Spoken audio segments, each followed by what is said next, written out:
A referral is introducing someone you care about to someone you trust and respect. The focus actually needs to be is adding value to your network, adding value to their network. The more valuable people perceive you, the more I think there's going to be a correlation with the amount that they trust that you are capable in that particular way. Welcome, Coaches Nation. I'm here with Dr. Sherry Fluellen, and my name is Daniel Fernandez, and we are the Coach's Journey podcast. Today, we're talking about getting referrals, and we just did a training about this in our community very recently on Monday, and we had a few frameworks. We'll talk about some of those maybe today, and we're gonna have a conversation about how to get more referrals. And I know that, Sherry, you are an awesome source of wisdom in this, even outside the coaching industry, because in the real estate world, it's a very referral oriented business, I think. So I would be really curious to hear some insights from you for that. But referrals are a really important question, because one of the things we said on Monday, which I like, is that most of your new business should come from referrals. And if you don't think that's true, well, then if you're a beginning coach, you're going to have a lot of trouble because you don't have a lot of marketing experience and you don't have a lot of coaching experience, right? So where are you going to get referrals? Where are you going to get leads from? It's really rough. So today I'm going to really love picking Sherry's brain about referrals. And I think you're going to learn a lot of things about what to do to get referrals and some of the things that are standing in the way if you're getting referrals. We have a few ideas behind why aren't you getting referrals right now? Maybe you think you should be getting referrals, or maybe you have enough experience as a coach that you should be getting referrals, but you're not. So we have a few reasons why and what to do about it. So, Sherry, you excited for this conversation? I am very excited because two things that are true for me. One is I got my highest paying client ever thus far as a referral that I didn't even ask for. And I don't ask for enough referrals myself. So both of these things are true. And I'm, as coaches, we're always working on improving our game, improving our business, improving who we are as a coach and how we interact. And so this is just one of those areas that I know I can get even better at. Awesome. Yeah, you know what? That makes me think too. Referrals have always been the highest source of revenue for me too. Like recent clients have always been like on my newer rates from referrals. So it's true. Referrals are the highest quality leads. And it's funny. Are. If you wanted to look up a plumber or a lawyer or anyone except for a coach, or maybe a coach too, but the analogy is you could look it up online, and sometimes you do, but if you knew somebody that you trusted and they said, oh, you should talk to this guy, doesn't that person automatically jump in your mind as the place to start? Like that is probably the best source of information. Like somebody tells a friend or a trusted source tells you about someone, that's going to be like really high on the list, right? Yes. And in fact, you mentioned a little bit ago, Daniel, that, I do a lot in real estate, and I do. And as you were talking, the one question we get more than any, literally, I think more than any, because we help people buy and sell. Also, we do flips, and we have rentals. And the one thing people ask us the most: who do you use for a handyman, or who do you use to help flip your houses? Who do you like? They're always asking those trades referrals. And yes, and so as you were talking about that, that's what popped in my mind, is like, that's the referral that I get asked for the most, which then led me to think about, I should I was just thinking about like how then I could use that as an example to elicit or as a metaphor, maybe not a metaphor, but as like another example to elicit referrals for my business. Like, hey, this is why we get referrals, or this is why we get asked about referrals for on the real estate side. And this is why, or these are the principles you should think about when you think about hiring a coach. I was just like that correlation. So why do you think it is that you get asked for referrals a lot? Like if you could just dive a little bit deeper into like the reasons behind that.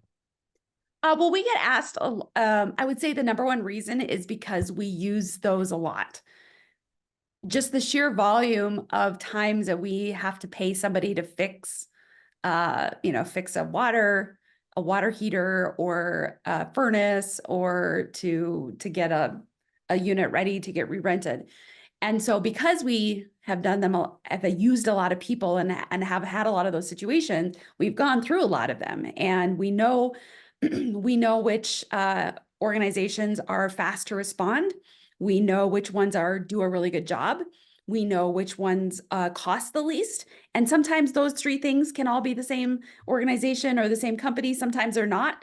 In a certain situation, we might need speed over quality. So we know how to differentiate among those things, kind of based on the situation. And it's just been pure volume because we've done it a lot. Yeah, which makes me think of, if you think of coaching in that context, it's a little weird because like, who uses coaching a lot? There's probably people who do use coaching a lot in groups and organizations, but it's the people who know, who have been like, who talk about having had a coach, who have a following that would be the most likely to refer their people to their preferred providers, right? Like, you have people that you prefer because you work with a lot of different people and you are sticking with the ones that you like, right? Your Rolodex is like the top of the people that you have worked with, right? And so if you are a coach to somebody who's been coaching with you for a long time, that tells you something about they like you as a coach, right? And you'd probably be at the top of their list, but they're probably not thinking, who can I refer to you, right? Unless that is something that, and this is one of the things we talked about on Monday, which is that is one of the things that you talk about with them. Yeah. In some way, explicitly out in the open. They may not know that you are open to referrals. They may not know that you have time. I remember Faisal was telling this story about how one of his clients was looking for a one-on-one coach from the group program. One of his clients from the group program was looking for a one-on-one coach. And somebody else told him, because that client thought he wouldn't have time to serve her. Said, he's probably too busy. I'm just going to look for a one-on-one coach somewhere else. And he's like, no, I can find some time. So it's like, sometimes you don't actually say, I have time. I want to serve you. I want to serve your referrals. I want to serve your network. And so you need to tell them somehow, so that they know that, especially your best clients. This happened to me recently, actually. So in my coaching, every session, there's a little intake just to give me a little update, what's going on, saves time, and also provide some wins for the client and some challenges and any topics that they think might be relevant today. And one of the questions I put in there, which is good for them and me, is, hey, is there anybody who comes to mind when you think about how awesome it is to have a coach and the positive impact you can make in their lives, who would love you for introducing me? And last week they put somebody in that part. And so we spent a couple minutes in the session just talking about why they thought that person was good. And then that led to some other discussions about, them in their life too, because it was relevant to the things that person was thinking about. So it was a really useful window into them and their contact. Yeah, I love that. So then I gave them, this is another thing we talked about on Monday, gave them the instructions. Well, here's what you need to do to connect me with them. Create a 3-way text message or a 3-way email and send it to all of us. And then let me know who they are. And then I'll follow up from there. Take it from there. One of the quotes that we talked about on Monday's training that we're kind of just unpacking briefly for everybody on this podcast is this quote: "A referral is introducing someone you care about to someone you trust and respect."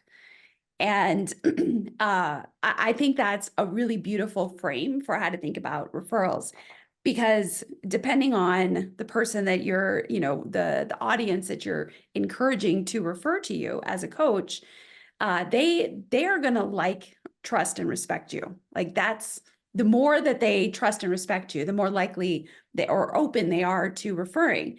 And when you're able to frame the request for a referral the way you did, Daniel, of like, think about how awesome our relationship has been.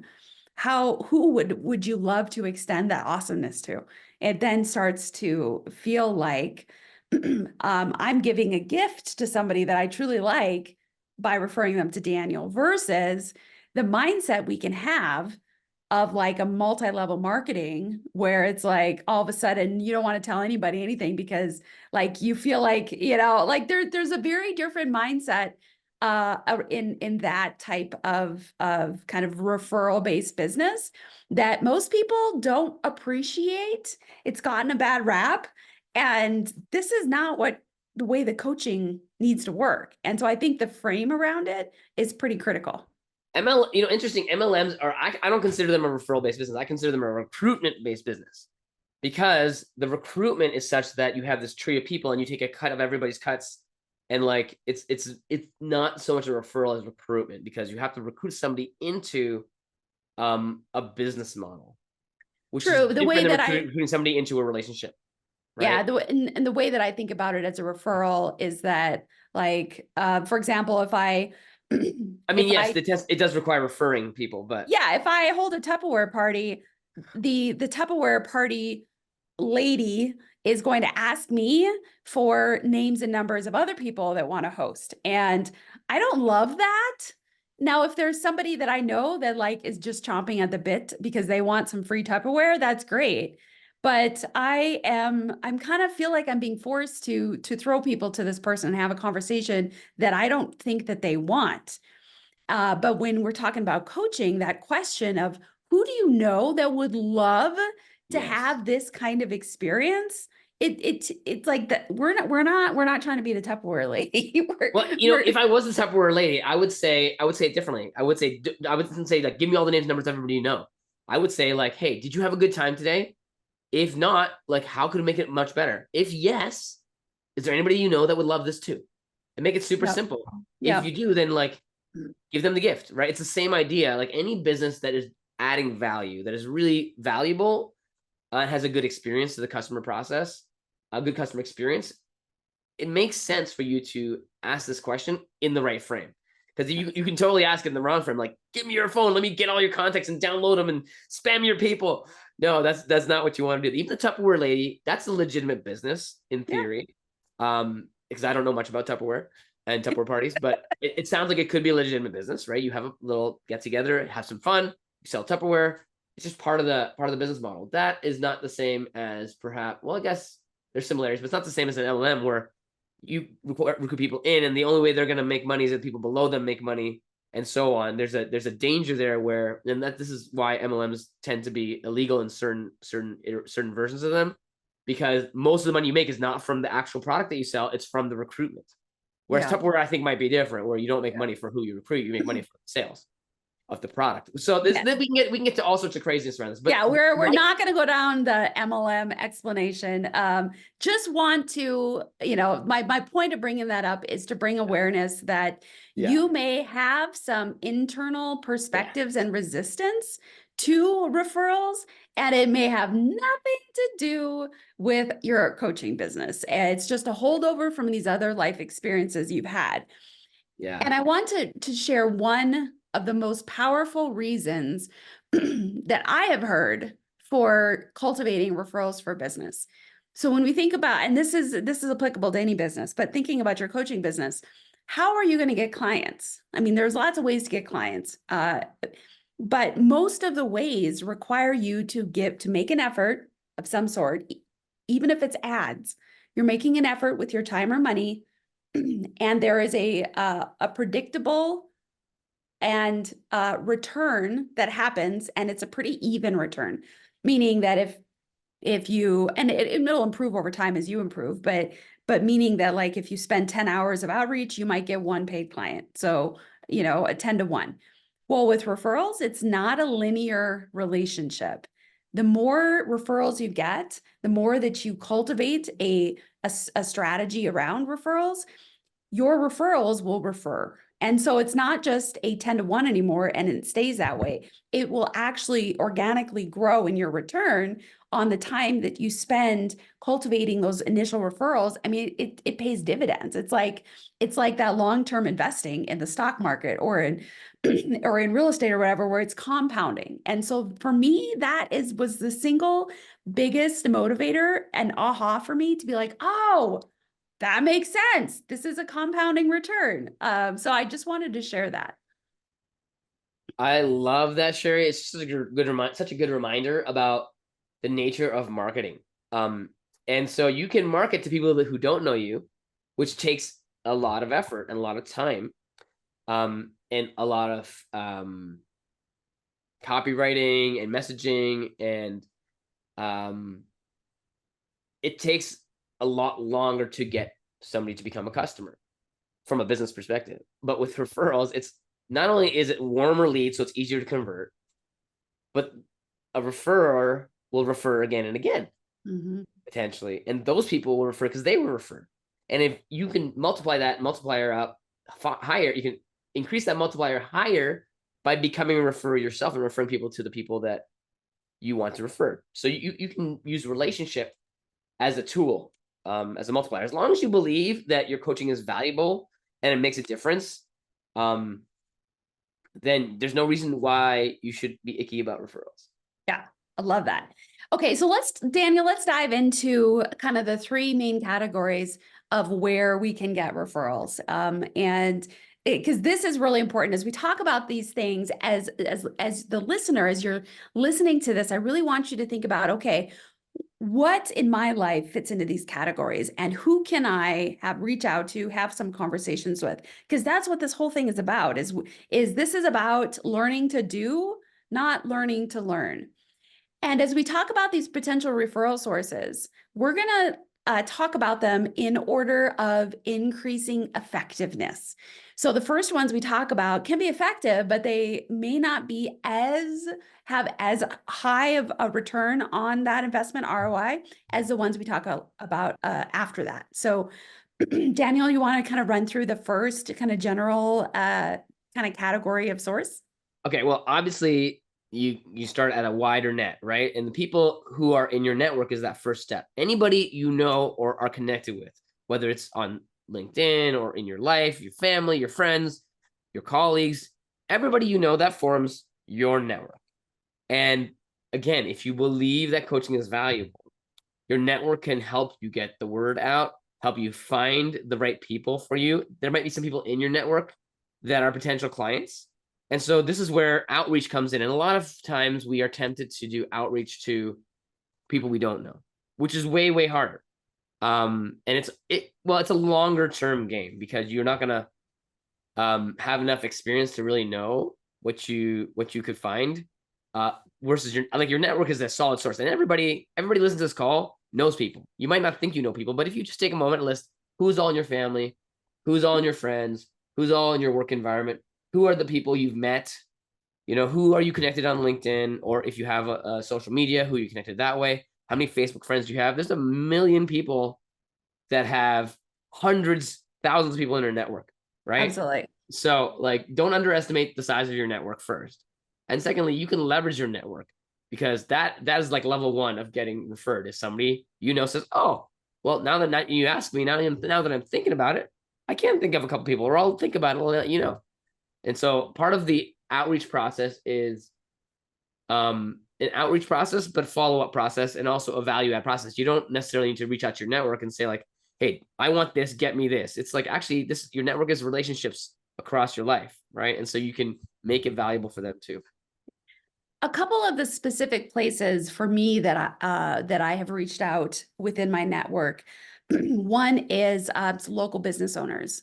And so I have worked with some local business owners doing high performance coaching or executive coaching, kind of combination of that. And it's been super fun. And so I've asked, I'll reach out to them. I've done like a free little group session for their organization. And I've done a strategy session with the business owners. So these are some ways that, I mean, I live in a relatively small-ish town, and so I know a lot of business owners, and a lot of business owners know me. They may not know of me as like a coach, but they know me in many contexts. And so by reaching out and having these conversations, they are in my network loosely. And so I can cultivate their awareness of what I do and their experience of it by kind of providing them some examples and some snippets of, doing some sort of thing for their organization. So I share that as an example that, if a business owner, entrepreneur, or if you work with teams, think of the people in your life who are part of a team or who run a team, and reach out to them and have conversations, offer them some things that can increase their awareness and experience of you, because that's a really great way to be able to increase the likelihood of somebody being willing to kind of take advantage of more of what you have to offer. So that's one of the examples that I've done. I like that, Sherry. There's 4 different ways we talked about it on the training on Monday to explain to people and help people understand what you offer so they can be a source of referrals for you. And Yeah. sometimes they'll self-identify as a client, but I want people to think about not only turning people into clients, because that is a place where I started. I started like, oh, everybody I know, okay, let's turn everybody into clients.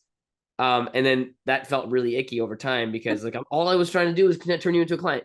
It's not really what the focus needs to be. The focus actually needs to be is adding value to your network, adding value to their network. And Yeah. there's a few ways that you can do that. But one of the ways that you can help people understand what you do is you can invite them to an experience. Like Sherry said, there's a couple other ways. There's process. You can tell them how you work with people to get results. You can share the results themselves.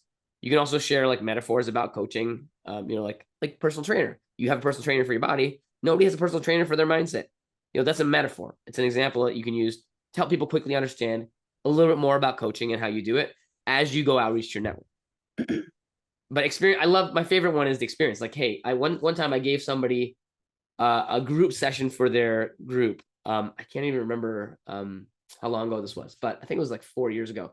And one of those people in the group booked a call with me. They said, "Oh, I want to talk to you more." And so then they became a client, and they coached them for, I think we were at like 140 sessions as of December. So like that was just, I gave some experience, and then it was like an automatic referral because they sought me out because they were part of that group.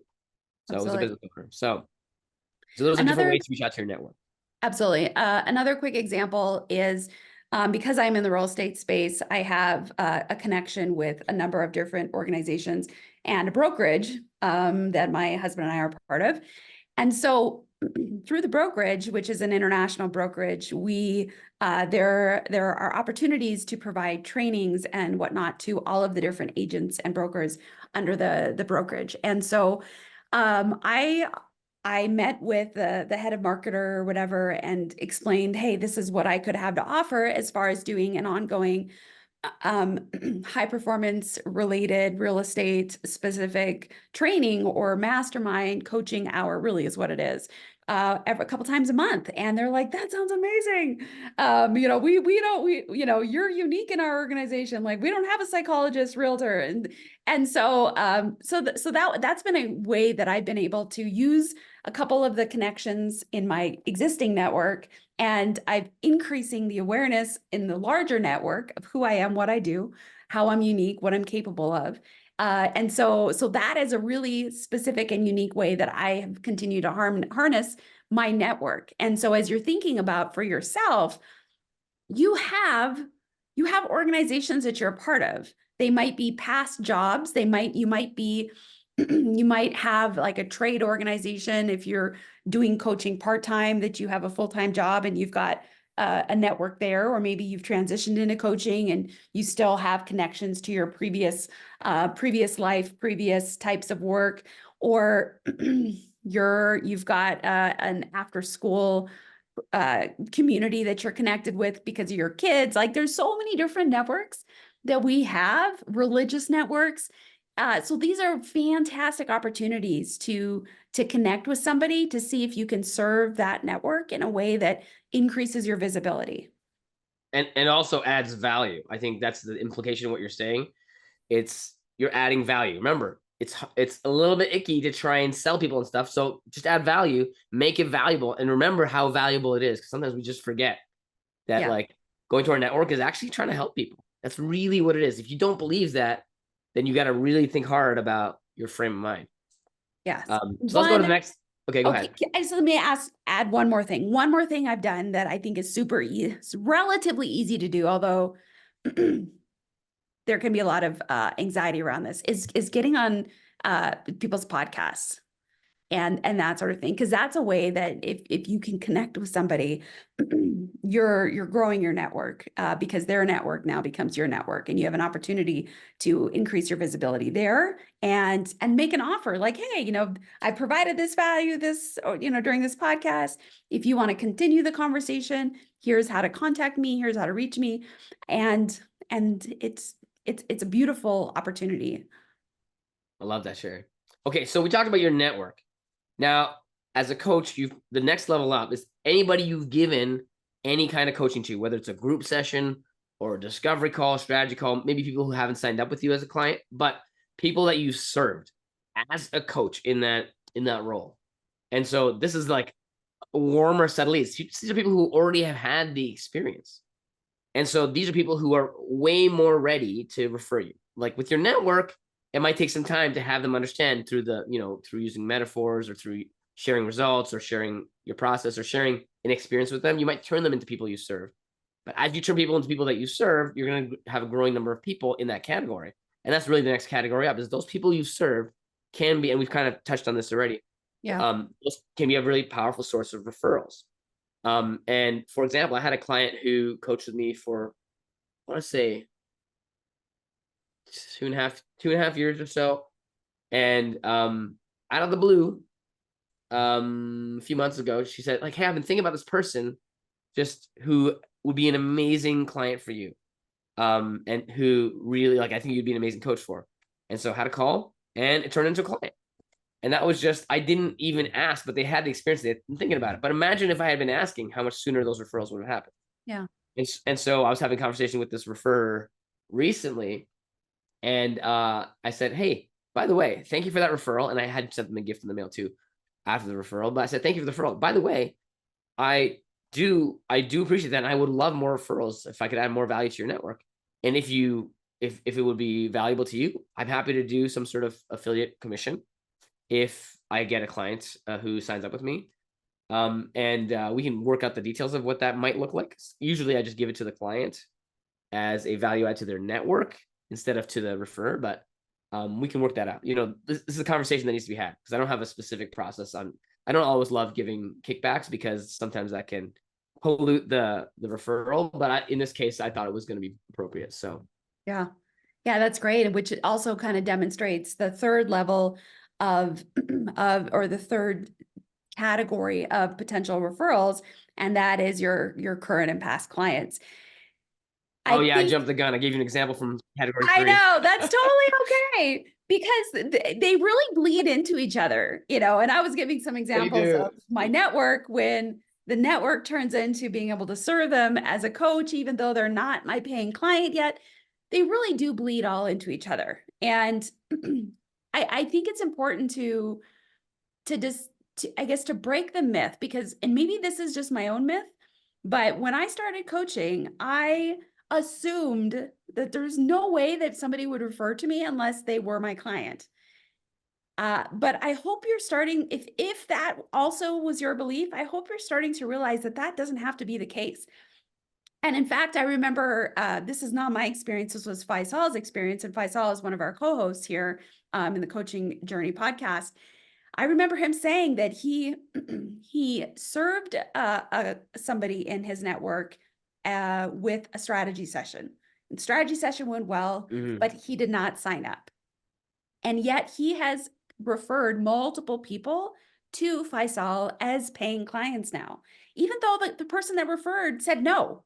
And I mean, for me, if I was left to my own brain, I would never think that somebody that said no to coaching thinks highly enough of it to refer. But I think it's a great example that we make assumptions about people's experience and about all these different things. And it just literally apparently wasn't the right time for that gentleman. But he saw so much value in it that he was willing to send people in his network to Faisal. So don't assume.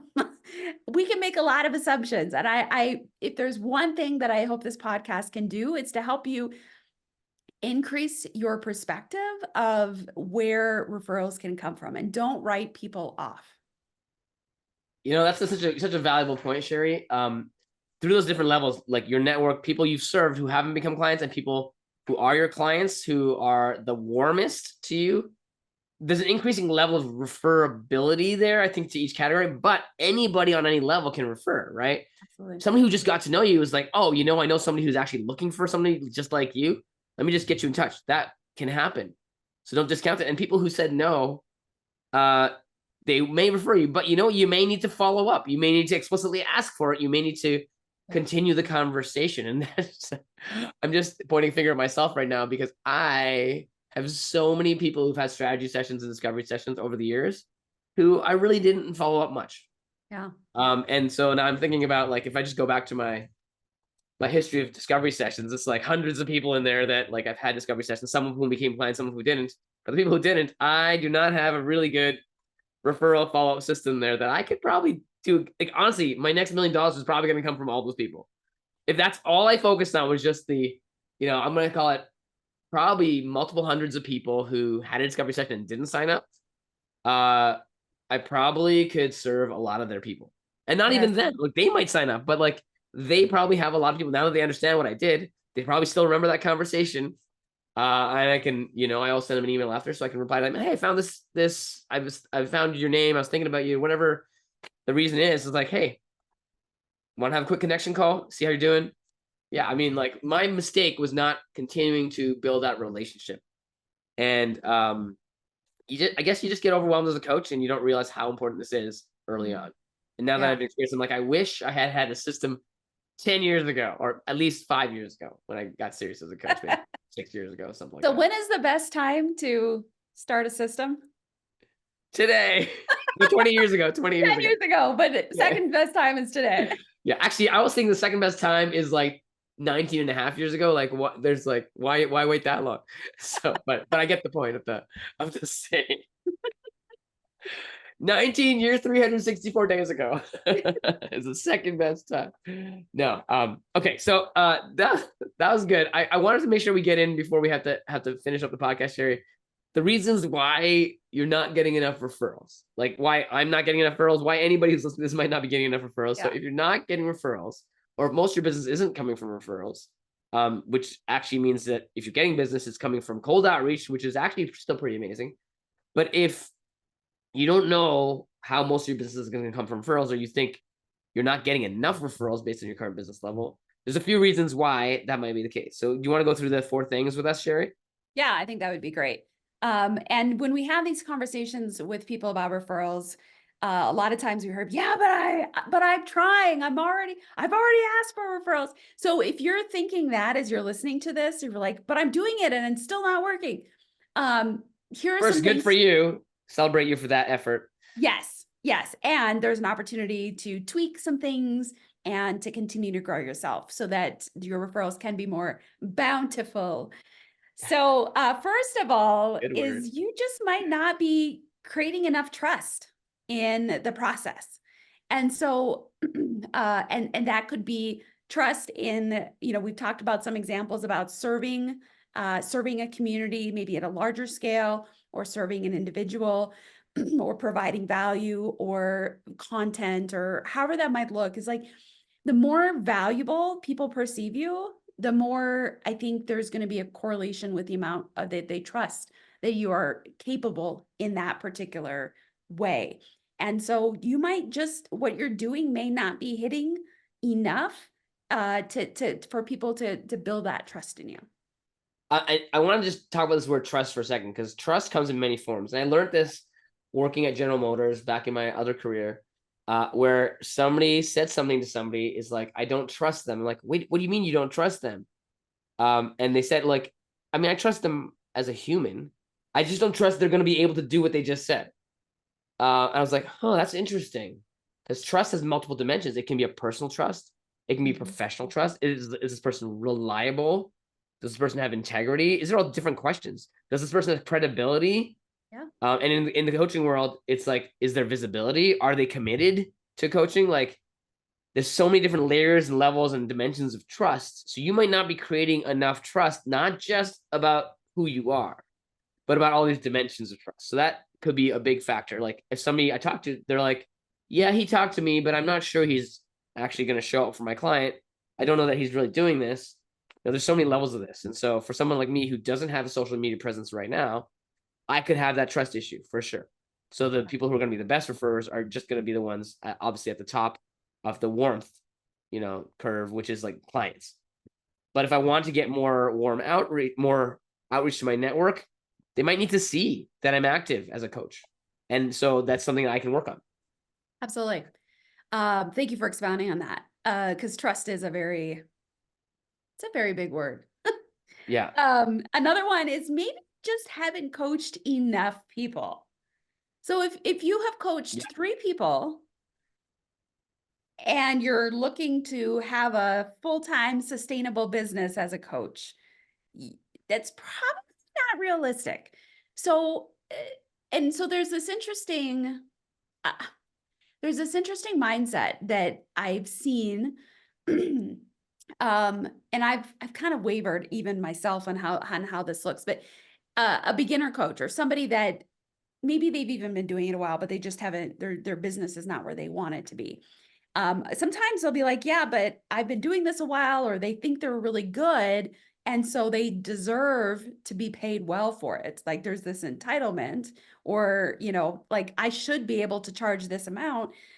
But at the same time, I don't have the number of people that you've served as evidence that that amount of money is warranted. Just because you have a certain amount of, like in the military we call it time and grade, just because you've had a certain amount of time and grade doesn't mean you automatically should be able to have this huge business, or ton of referrals.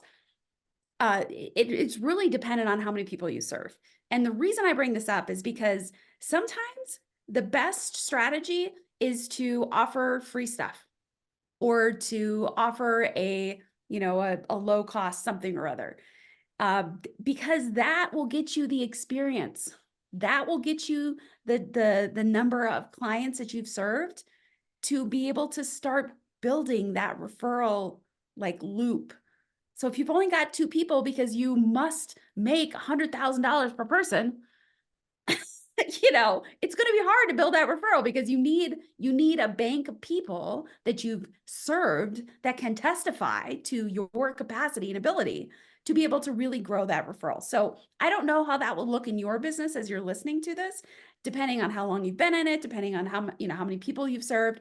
But if you're on the beginning side where you don't have a huge amount of people that you've served, and you haven't proven to the marketplace that you have the skill set, you might kind of want to think about that. I'm going to expand further on the word marketplace, because there's the marketplace, but there's also your own confidence. Because if you've only served a small number of people, your confidence is really important here. So the more people you start, when you start serving hundreds of people, you're going to get really confident what you can do and get a pretty good feel about what you don't want to do or can't do, and how you can actually help people. So when you have those conversations, you're really confident, and you're giving people a gift when you coach them. Yeah. And it's also like the number of people you've coached is also mathematical. It's a mathematical, certainty that if you coach more people, you're going to get more referrals. Just, it's like proportional, right? If you've coached one person, that person may or may not refer you. But if you coach 100 people, there's a certain percentage of them that will refer, and you can increase those percentages with some of the things we talked about earlier.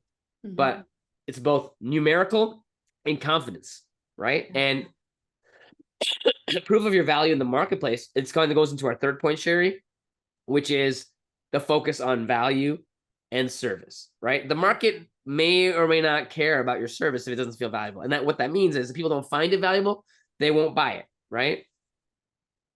Yeah. Well said. Well, let's just wrap us up with the fourth area that might be contributing to why you're not getting enough referrals. And that's because you're just not asking. Yeah. Yeah. You got to ask. You got to say, hey, I would love for a referral. And there's lots of ways to do that. We don't have time to get into the specific ways that you can do that, but make sure people know that you're like, one way I like to do it, I'll just say, is I like to say like, hey, I'm a referral based business. And you heard about me from a referral, didn't you? Or from either from myself or somebody who's coached with me or knows me, knows what I do. Most of my business is done that way. It's a great frame to have and say, and like I like to, if you refer people to them, they may refer people to you. There's lots of ways to communicate that you want referrals, but you got to actually have the communication that you want that explicitly. Yeah. Otherwise, you're really reducing that multiplier. And I think the other piece to that, because I'll compare this to real estate. It's frustrating, and I see this with real estate agents. It's frustrating when their best friend or their neighbor or their cousin is like, "Oh, yeah, I'm selling my house," and they're using another real estate agent, not the one that I'm like, "What the heck?" Right? And So this happens all the time in a lot of industries where people they won't use and it's because there just wasn't enough. I mean, obviously they know that that person's a real estate agent, but there wasn't enough of a conversation about actually using that person as an agent in the future. Here's what I think is slightly different about coaching is that most people don't even really understand what coaching is. So in real estate, when you're going to buy or sell a house, statistically 95% of the people are going to be represented by an agent. Well, when you're thinking about struggles in business, I'm struggling moving forward. I just don't feel like I'm reaching my potential.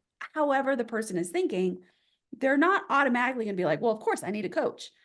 So there's this whole other extra level of an education that happens when you're asking for a referral. It's not just, hey, if you know anybody that wants a coach, send them my way.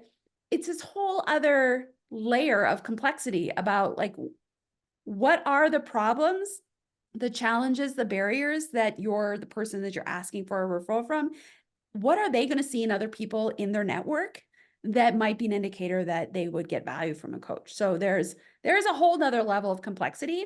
And I just want to call that out because just saying, hey, I love a referral is probably going to be insufficient unless that person is super savvy on what you have to offer and what coaching is. Which is why turning people into people who understand or experience you as a coach is part of that warming process. Your whole network has different levels of knowing who you are, what you do, and you can turn them into having experiences of you through your content or through your coaching experiences. And as you do that more and more, at least people have the baseline, so it takes less time to ask for the referral. But if you're asking for the referral from someone who has no idea who you just met on the street, it's going to take a lot longer to get them to understand it if they don't know what coaching is. And even if they do. So Yes. So we're going to wrap this up. I hope the conversation around referrals was hugely valuable for you, that you got to think about your own network, your own capacity to serve people, the people you have served as either paying or, a gift of some sort of group or podcast or something. There are so many opportunities to be able to ask for support in your coaching business. And it's not them supporting you, it's you being able to support other people. So I think this is a limitless topic that we could every day continue to examine our life and how we do things and work on improving them.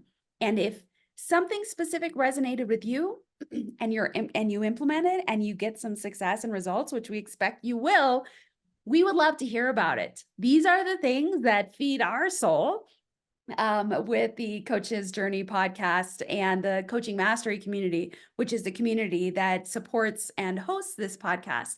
We would love to hear about it. We would love to celebrate with you because we're here to help this sounds super cheesy, but we're here to help the whole world coaching industry. Like, we know that the coaching industry, there's a lot of challenges in awareness and clarity and in ensuring that there is a certain standard of professionalism and competence that we see that's where things are going. And we want to support coaches like you that are set on self and professional improving, because you are going to be part of the group of people, the group of coaches that are literally changing the world and doing it for the better.